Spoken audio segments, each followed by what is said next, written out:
한국은 도로조차 제대로 깔려있지 않은 가난한 국가입니다.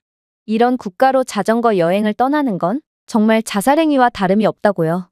여기 그렇게나 가기 싫었던 한국에 등 떠밀려 오게 되었다는 자전거 선수 출신 프랑스 여성이 있습니다.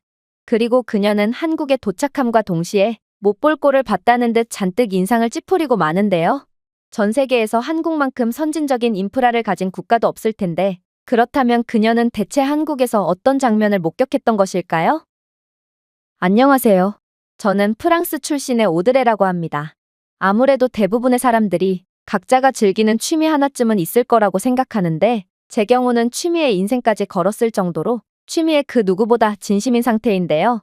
저는 자전거 타는 것을 몹시도 좋아하는데 실제로 사이클링 대회도 나가봤고 또 해외여행을 갈 때마다 자전거를 가지고 다니며 이곳저곳을 자전거로 돌아다녀 봤을 정도로 자전거에 반쯤 미친 상태거든요.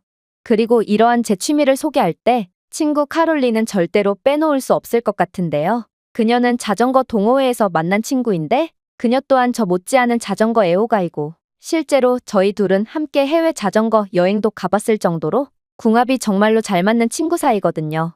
그런데 최근에 카롤린은 제게 뜻밖의 제안을 하나 건네왔습니다. 그건 바로 함께 한국으로 자전거 여행을 가자는 도저히 이해할 수 없는 제안이었는데요.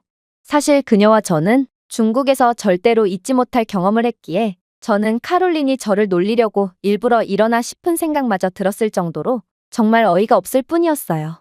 중국은 이게 정령나라가 맞나 싶은 생각까지 들었을 정도로 상상을 초월하는 국가였고 저와 카롤린은 중국 여행을 이어나가면서 생명의 위협을 받은 적도 한두 번이 아니었거든요.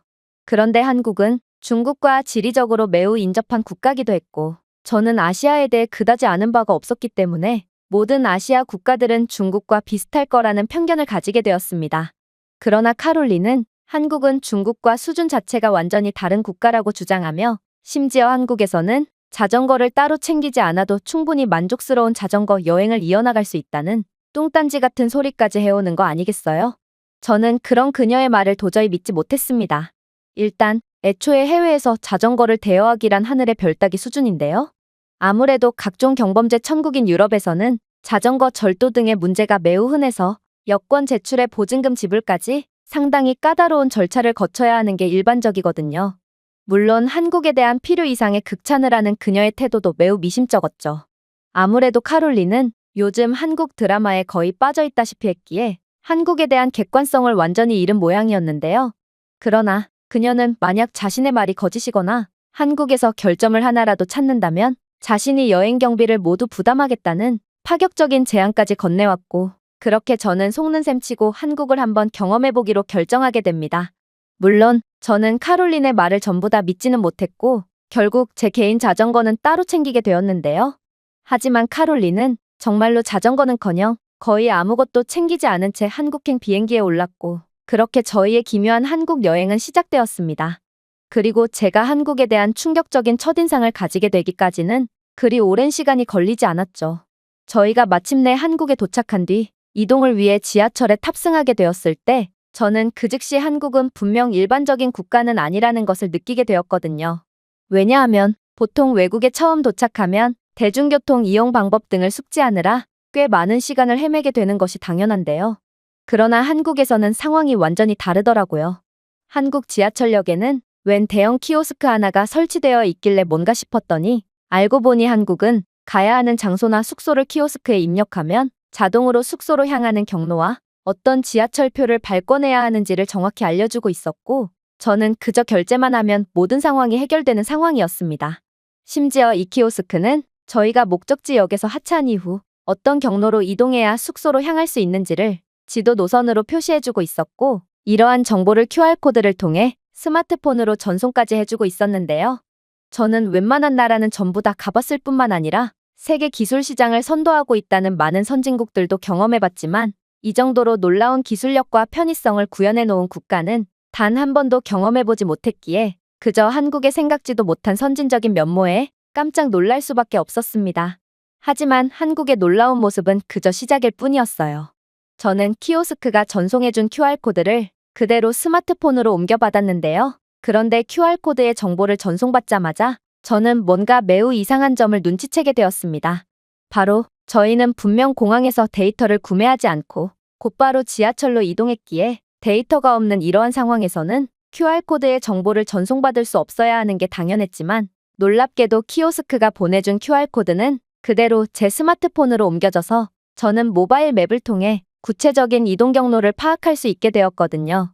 도대체 이게 무슨 황당한 상황이란 말인가? 저는 그 자리에서 벙찔 수밖에 없었습니다. 하지만 카롤린은 아직도 이러한 수상한 상황을 눈치채지 못했는지 그저 그토록 기대했던 한국에 왔다는 사실만으로도 기쁜지 연신 미소만을 짓고 있는 거 아니겠어요? 저는 그런 바보 같은 표정을 짓고 있는 그녀에게 도대체 우리는 데이터를 구매하지도 않았는데 어떻게 데이터를 이용할 수 있는 거냐며 거의 따지듯 물어보게 되었는데요. 그러자 카롤린은 정말 생각지도 못한 답변을 건네오기 시작하더라고요. 왜겠어? 내 스마트폰이 귀신이라도 들려서 그런 거겠어? 오드레, 너 한국은 세계에서 가장 진보된 통신 인프라를 가지고 있는 거 아니? 한국은 지하철 등의 공공장소에서 마저 5G 속도의 무료 초고속 와이파이를 제공하고 있기에 우리는 따로 데이터를 구매하지 않아도 초고속으로 인터넷을 사용할 수 있는 거라고. 이건 정말 말도 안 되는 상황이었습니다. 지하철에서 무료 인터넷이 제공되다니 이건 들어본 적도 없는 비현실적인 인프라였거든요. 프랑스에서는 지하철에서 와이파이는커녕 데이터와 통화조차 제대로 안 터지는 게 현실이고 프랑스를 비롯한 웬만한 유럽 국가들에서는 공항에서조차 변변한 와이파이 하나 제공하지 못하고 있는 게 현실입니다. 물론 저는 프랑스에서 살면서 5G 와이파이를 이용해 본 적 자체가 없죠. 그런데 한국은 얼마나 부유한 국가길래 이러한 말도 안 되는 통신 인프라가 당연하다는 듯 구축되어 있을 수가 있는 건지 저는 한국에 오자마자 정말 까무러칠 정도로 놀랄 수밖에 없었습니다. 그러나 한국은 뭘 이 정도 가지고 놀라냐는 듯 제가 지하철에 탑승함과 동시에 또다시 믿을 수 없는 장면을 보여주기 시작했는데요. 왜냐하면 한국의 지하철 내부에는 자전거를 보관할 수 있는 전용 칸이 구비되어 있었는데 놀랍게도 그곳 자전거 전용 칸에는 자전거 마니아 중에서도 마니아들만 가지고 있다는 초고가의 자전거 한 대가 떡하니 주차되어 있었거든요. 그런데 문제는 이 자전거 주인은 대체 어디 갔는지 자전거를 지키고 있는 사람은 아무도 없었다는 것입니다. 이건 도대체가 말이 안 되는 상황이었어요. 유럽에서는 내 손에서 벗어난 물건은 내 것이 아니다 라는 말이 있을 정도로 이렇듯 고가의 자전거를 세워두고 잠시라도 한눈을 팔면 그대로 도둑맞아 버리는 게 현실이거든요. 그런데 도대체 이 자전거 주인은 얼마나 강심장이길래 거의 자동차 한 대 가격과 맞먹는 자전거를 이렇듯 헌신짝처럼 방치해둘 수가 있단 말인가요? 하지만 놀랍게도 지하철이 이동함에 따라 수많은 한국인들이 열차에 타고 내렸음에도 이 자전거를 훔치려고 하거나 수상한 행동을 하는 한국인들은 단 한 명도 없었는데요. 한국인 승객들은 마치 이 자전거가 존재하지 않는 것처럼 행동했고 저는 자신의 물건이 아닌 것에는 관심조차 안 주는 한국인들의 모습에 크게 놀랄 수밖에 없었죠. 그도 그럴 것이 저는 중국에서 멀쩡히 도로를 달리고 있는데 난데없이 중국인들이 떼거지로 몰려와서 제 자전거를 강제로 빼앗으려고 하는 상황을 겪은 적이 있는데요. 정말로 저와 카롤린이 실력 좋은 라이더가 아니었다면 그대로 좀비 떼처럼 달려드는 중국인들에게 자전거를 빼앗기고 말았을 것입니다. 나중에 알고 보니 중국에서는 외국인을 습격해서 돈을 뜯거나 불법적인 통행료를 받음으로써 생계를 유지하는 전문적인 직업까지 존재하는 상황이라고 하더라고요. 그런데 중국은 가만히 있어도 물건을 훔쳐가는 상황임에도 한국은 제발 자신의 물건을 가져가 달라고 애원을 하는 미친 행동을 함에도 아무도 그러한 고가의 물건을 거들떠도 안 보다니 저는 한국인들은 대체 뭐 하는 사람들인가 싶어 경악을 할 수밖에 없었습니다. 얼마 후 밝혀진 이 자전거의 주인 또한 매우 놀라웠어요. 그는 자신의 자전거는 무슨 짓을 해도 절대로 도둑맞지 않을 것을 이미 잘 알고 있었는지 자전거와 멀찍이 떨어진 좌석에 앉아 세상 모르고 자고 있다가 이내 정신을 차리고 자신의 자전거와 함께 지하철에서 유유히 빠져나갔거든요. 어떻게 한국은 이 정도로 완벽한 신뢰의 문화가 구축되어 있는 건지 저는 이러한 믿기지 않는 장면에 벙찔 뿐이었고 카롤린은 그런 제게 자신이 한국은 수준이 다른 국가라고 말하지 않았냐며 핀잔을 주더라고요. 결국 저 또한 한국에 가져온 자전거를 지하철 자전거 보관대에 세워둔 채 편하게 이동할 수 있었고 그렇게 저희는 서울숲에 도착하게 되었습니다. 그리고 이곳에 도착하자마자 저는 카롤린이 왜 한국에서는 자전거를 가져올 필요가 없다고 말했는지를 완전히 이해할 수 있었죠. 왜냐하면 한국은 따릉이라는 공유 자전거 시스템을 구축해 놓은 상태였고 전에 봤던 한국인들의 놀라운 시민의식 수준 덕분에 공유 자전거 인프라가 성공적으로 유지되고 있었거든요. 일단 한국의 따릉이 정류장은 여권이나 보증금을 납부할 필요도 없이 대여 스테이션을 통해 직원의 도움 없이도 연중무휴로 자전거를 대여할 수 있게 되어 있었는데요. 보통 자전거 대여를 하려면 도난 문제 때문에 각종 귀찮은 절차를 거쳐야 하는 것은 물론이고 애초에 다른 나라들에서는 자전거 대여점 자체를 거의 찾아볼 수 없는 게 현실이지만 한국은 정말 세계와 완전히 동떨어진 듯한 놀라운 모습을 자랑하고 있더라고요. 그러나 한국의 놀라운 점은 이뿐만이 아니었습니다. 카롤린은 따릉이 앱을 통해 자전거를 대여했을 뿐만 아니라 앱은 AI 추천 기능을 통해 저희의 현재 위치인 서울숲에서 출발하는 경치가 좋고 인기가 많은 자전거 경로를 자동으로 추천해주고 있었거든요. 심지어 이러한 추천 기능에는 경로에서 열리는 각종 행사나 출퇴근 시간대의 수요 급증까지 예측하여 더욱 원활한 세부 경로를 지정해 주었기에 저는 한국의 모든 변수를 꿰고 있는 엄청난 기술력에 감탄할 수밖에 없었습니다. 유럽 최고의 선진국이라고 불리는 프랑스지만 프랑스는 이러한 세부 경로를 추천하는 AI 시스템은커녕 애초에 사용자를 위한 추천 알고리즘 기술조차 제대로 구현해내지 못하고 있는 상황이거든요. 차세대 기술인 AI 기술을 선도하고 있는 한국과는 달리 프랑스는 첨단 기술 분야에서 완전히 뒤처져 있는 게 현실인 것입니다. 그러나 한국은 뛰어난 기술력을 통해 사용자로 하여금 극강의 편의성을 보장하고 있었고 저는 어쩌면 이번 한국 여행에서 제 인생관 자체가 흔들리는 경험을 하게 될 수도 있을 거라는 생각이 들었어요. 그렇게 한국에서의 본격적인 자전거 여행이 시작되었죠. 그런데 카롤린이 빌린 공유 자전거에는 자동 적응형 조명뿐만 아니라 반사 코팅 및 AI 충돌 경고 센서 등 안전장치가 장착되어 있는 거 아니겠어요? 저는 여럿이서 함께 쓰는 대여 자전거에 이러한 안전장치가 달려있는 경우는 생전 처음 보고 그 즉시 이게 대체 왜 달려있는 거냐며 질문을 건네게 되었는데요. 그런데 카롤린은 이내 충격적인 답변을 해오더군요. 한국의 일부 지역에서는 안전장치가 부착된 따릉이를 시범 운영하고 있거든. 아무래도 한국은 공유 자전거 인프라를 계속해서 확대하여 교통 인프라 증진과 교통 체증 문제까지 해결하려고 하는 것 같아. 자동차 수요를 자전거로 대체하려는 생각을 하다니 정말 똑똑한 나라지. 그런데 어떻게 한국인들은 이러한 안전장치를 보고도 훔쳐가지 않을 수가 있는 걸까? 프랑스에서는 이러한 안전장치뿐만 아니라 자전거는 물론이고 차량까지 아무렇지 않게 훔쳐가고 있는데 말이야. 저는 그녀의 말을 듣고 그저 생각하기를 멈출 뿐이었습니다. 도대체 어떻게 이런 나라가 존재할 수가 있단 말인지 한국은 마치 환상 속에서나 존재하던 나라 같다는 생각이 들었어요. 물론 자전거를 이용하며 둘러본 한국의 풍경 또한 상당히 인상 깊었죠. 일단 서울은 분명 번화하고 고층 건물들이 즐비해 있는 완벽한 대도시였는데요. 그런데 서울 한복판에 있는 서울숲은 마치 도시의 낙원에 들어서는 것 같은 느낌이 들었을 정도로 화려한 꽃들과 울창한 나무들, 테마 정원들이 어우러져 번화한 도시에서 완벽하게 탈출하는 듯한 기분까지 느끼게 해주더라고요. 도시 한복판에서 사슴을 보는 것 또한 마법과도 같은 일이었고 저는 이렇게나 현대화된 도시 구조물에 어떻게 녹지 공간을 통합할 수 있었는지에 대해 감탄을 할 수밖에 없었습니다. 빽빽한 고층 건물들을 지나 서울숲의 나무 사이에 숨겨진 작은 전통 정자들을 마주하게 될 때면 마치 시간을 거슬러 올라가는 것 같은 느낌마저 들곤 했거든요. 그러나 제가 개인적으로 느낀 한국의 가장 놀라운 점은 따로 있습니다. 그건 바로 한국의 자전거 도로의 상태는 두말할 것 없이 세계 최고 수준이었다는 점인데요. 넓고 잘 관리된 자전거 도로는 차량 통행 및 보행자 전용 도로와 분리되어 있었을 뿐만 아니라 쉽게 식별할 수 있고 안전한 주행을 위해 명확한 색상으로 구분된 표면이 그려져 있었거든요. 물론 한국의 도로에는 각종 가드레일이나 도로 연석들이 설치되어 있어서 자동차들로부터의 물리적인 보호를 제공하고 있었죠.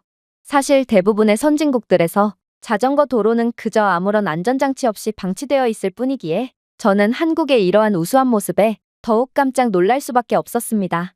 그리고 카롤린은 제가 한국에서 연이어 감탄만 하는 모습을 보고 폭소를 하더니 이래도 한국이나 중국이나 별반 차이가 없다고 주장할 거냐면서 저를 놀렸는데요.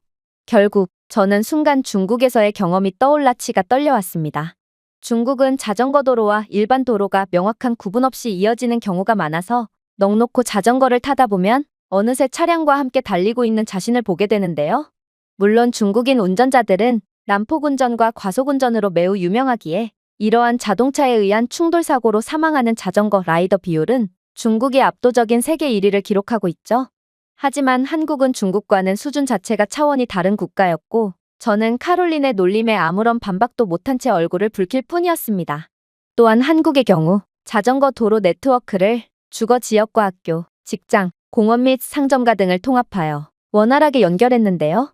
덕분에 자전거 통근자들은 교외의 집에서 경치 좋은 강변과 그늘진 숲길을 포함하는 전용 경로를 통해 도심까지 자전거를 타고 이동할 수 있었습니다. 여기에는 자전거 타기를 운전의 대안으로 장려하여 도시 혼잡을 줄이는 한국의 천재적인 의도가 숨어 있었고, 저는 이런 게 바로 인프라의 중요성이구나 싶어 다시 한번 한국에 감탄할 수밖에 없었죠. 그러나 역시나 중국은 이와 정반대의 모습을 보이고 있을 뿐이었기에 저는 한국이 더욱 대단하게만 느껴졌어요. 중국에서 자전거 도로는 경고 표지판도 없이 갑자기 종료되어 자전거를 타는 사람들은 고속도로, 도랑, 막다른 골목, 낭떠러지와 같이 안전하지 않은 장소에 발이 묶이게 되는데요. 심지어 중국의 자전거 도로 한가운데에는 불법 건축물들이 들어서 길을 막고 있는 경우도 많고, 웬 가축들이 도로를 점거하고 있는 경우도 많아서 중국에서 자전거를 타려면 5분에 한 번꼴로 멈춰서 자전거를 끌고 이동해야 하죠.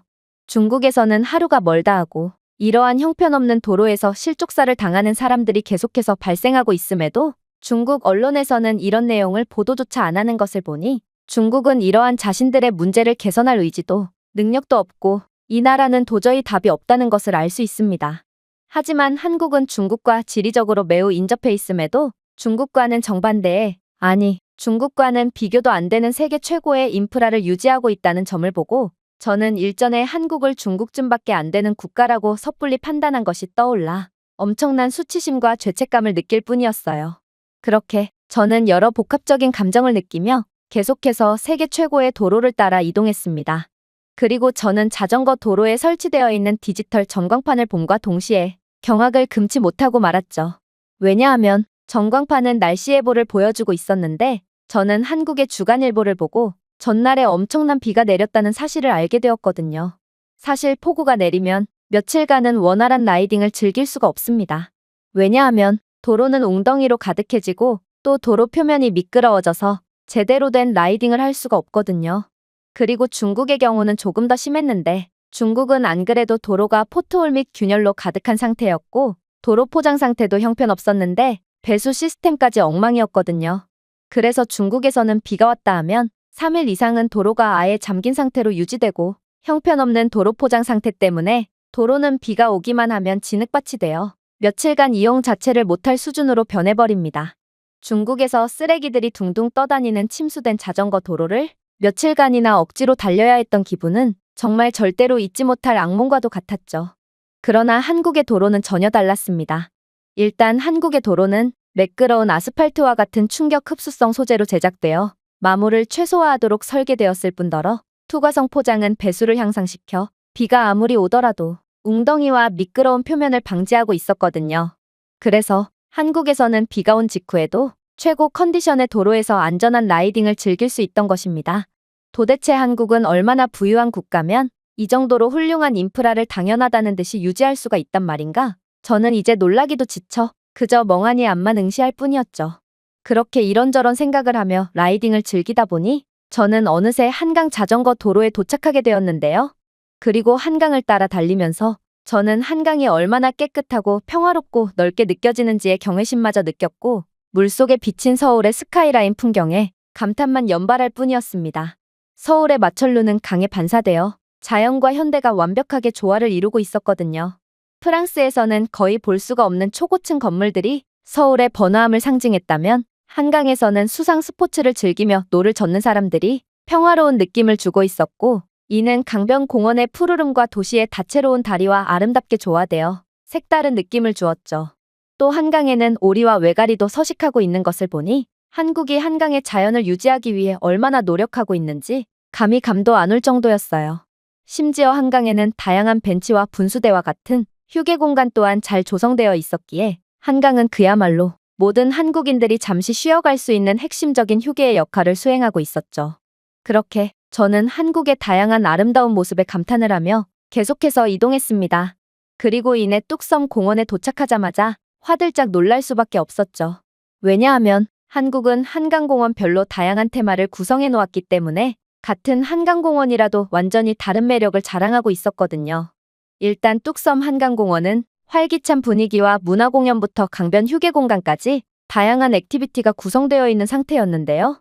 한강의 음악 분수는 경쾌한 곡조와 함께 리드미컬한 움직임을 보여주고 있었고, 근처에는 현대 무용이 가미된 한국 전통 북놀이 공연이 펼쳐지고 있었기에 가족들과 관광객, 현지인들 모두가 이곳에서 즐거운 시간을 보내는 것 같았습니다. 화장실 인프라와 한국어와 영어로 표시된 이중 언어 표지판은 또 어떻고요? 보통 해외에서 자전거를 탈 때 가장 힘든 부분이 화장실과 표지판에 대한 부분인데, 웬만한 국가들에서는 유료 공중 화장실조차 거의 찾아볼 수가 없기에 어쩔 수 없이 길거리에서 용변을 해결해야 하는 경우가 대부분이거든요. 물론 중국에서야 모두가 길거리에서 아무렇지 않게 용변을 해결했기에 저는 중국에서 아무런 죄책감 없이 볼일을 해결할 수 있었지만, 아무튼 길거리에서 급한 볼일을 해결하는 건 원시인이 된 것 같은 느낌이 들어 정말로 다신 하고 싶지 않은 행동이죠. 그러나 한국은 눈만 돌리면 무료 공중 화장실을 찾아볼 수 있었고, 저와 카롤린은 라이딩 중간중간 휴식을 취하면서도 주기적으로 화장실을 들르면서 문명인으로서의 품위를 지킬 수 있었습니다. 그렇게 계속해서 한국에서의 라이딩을 즐기다 보니 시간은 어느새 흘러 밤이 되었습니다. 사실 저는 한국에서의 시간을 즐기다 보니 날이 어두워지는 것도 인지하지 못했기에 저는 순간적으로 공포에 질리고 말았는데요. 한국의 남모습은 분명 환상적이었지만 이 나라가 밤에도 안전하고 아름다운 모습을 보여줄 거라는 보장이 없었거든요. 사실 이건 당연한 부분입니다. 전 세계 어떤 국가든 한밤중에 라이딩을 하는 것은 자살행위와 다름없기 때문인데요. 일단 밤이 되면 치안이 매우 불안정해질 뿐만 아니라 중국 같은 경우 불안정한 치안에 더해 아예 도로에 가로등조차 없어서 쌩쌩 달리는 자동차에 의해 비명행사하기 딱 좋은 환경이거든요. 전기 보급률이 형편없이 낮은 중국에서는 밤만 되면 한 치 앞도 보이지 않는 칠흑 같은 어둠만이 가득하지만, 중국 정부에서는 예산 부족을 이유로 이러한 기본적인 부분조차도 전혀 개선하려고 하지 않고 있는데요.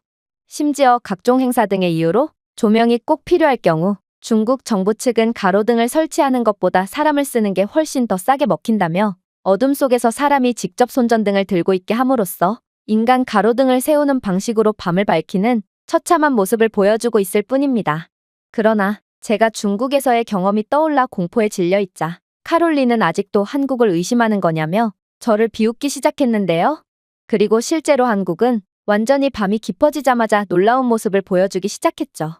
일단 한국의 도로는 발광 소재로 제작되어 전기 없이도 야광으로 차선과 자전거 도로를 표시해주고 있었을 뿐만 아니라 한국의 LED로 된 가로등은 모션 센서로 사람들을 인식해서 사람들이 지나갈 때는 더욱 밝은 불빛으로 시야를 확보해주고 있었습니다. 물론 한국의 치안도 세계 최고 수준이었죠. 한국에서는 여자나 초등학생들도 아무런 위협 없이 밤거리를 걷고 있었고, 저 또한 한국의 밤길에서 그 어떠한 위협도 느끼지 못했거든요. 심지어 몇몇 초등학생들은 밤 골목으로 들어감에도 무선 이어폰을 끼고 가는 것을 보니 한국은 정말로 범죄 따위는 절대로 일어나지 않는 청정구역인 듯 보였죠. 그렇게 저는 한국은 다른 선진국들과 비교하더라도 완전히 수준이 다른 국가임을 인정하게 되었고, 한국의 아름다움에 완전히 빠져버리고 말았습니다. 한국은 자전거 애호가로서 좋아할 만한 요소들을 전부 갖춘 최고의 선진국이었고, 저는 이런 나라에서 사는 기분은 어떨까 싶어서 한국인들에 대한 엄청난 부러움을 느낄 뿐이었죠. 물론 저는 카롤린의 말을 듣지 않은 탓에 계속해서 개인 자전거를 들고 다녀야 하는 불편함을 겪어야 하긴 했지만, 아무튼 한국은 단언컨대 제가 겪어본 국가들 중 최고였고, 저는 이 나라에 완전히 매혹되어 버렸습니다. 제가 준비해온 내용은 여기까지입니다. 끝까지 시청해주셔서 진심으로 감사드리며 여러분들의 구독과 좋아요, 알림 설정은 영상 제작에 큰 힘이 됩니다. 이상 세모튜브였습니다.